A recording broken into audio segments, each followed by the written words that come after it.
हनुमान चालीसा कब नहीं पढ़नी चाहिए? हनुमान चालीसा एक अत्यंत शक्तिशाली और प्रभावशाली मंत्र है, जिसे विशेष रूप से भगवान हनुमान की पूजा और आराधना के लिए पढ़ा जाता है।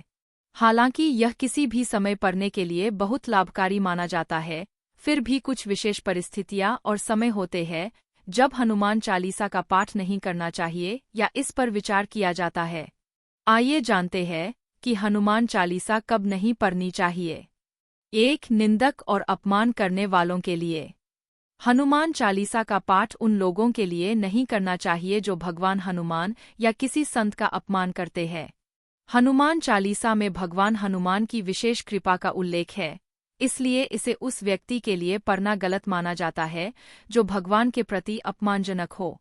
2. अत्यधिक क्रोध की स्थिति में। अगर व्यक्ति अत्यधिक क्रोध में है तो हनुमान चालीसा का पाठ करने से पहले उसे शांत होना चाहिए। क्रोध में पढ़ी गई हनुमान चालीसा में ध्यान की शक्ति कम हो सकती है और मंत्र का सही प्रभाव नहीं पड़ता। इसलिए जब मन अशांत हो तब हनुमान चालीसा का पाठ करना उचित नहीं होता। 3. अशुद्ध वातावरण में। हनुमान चालीसा का पाठ एक शांत और शुद्ध वातावरण में करना चाहिए। यदि वातावरण अशुद्ध हो, जैसे कि गंदगी हो, बहुत अधिक शोर हो या कोई अन्य नकारात्मकता हो, तो इस स्थिति में हनुमान चालीसा का पाठ नहीं करना चाहिए, क्योंकि यह ध्यान की गुणवत्ता को प्रभावित कर सकता है।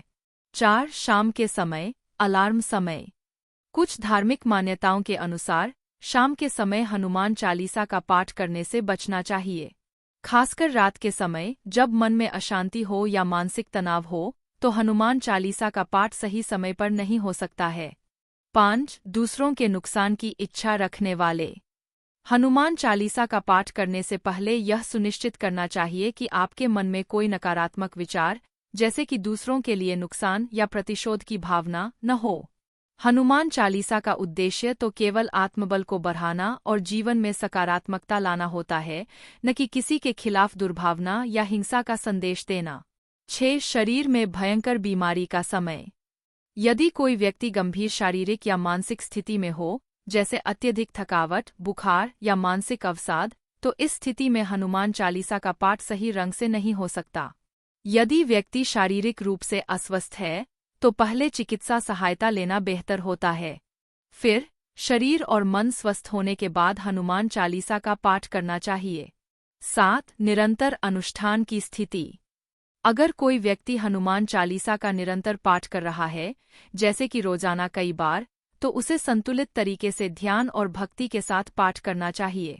यदि यह बिना श्रद्धा या मन की शांति के किया जा रहा हो, तो इसका कोई विशेष लाभ नहीं होता।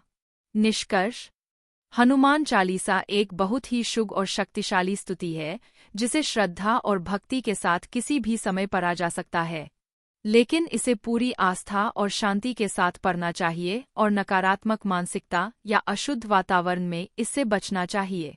हनुमान चालीसा का उद्देश्य आत्मशक्ति, मानसिक शांति और भगवान की कृपा प्राप्त करना है, इसलिए इसे सही मनोवृत्ति और शुद्धता के साथ पढ़ना चाहिए।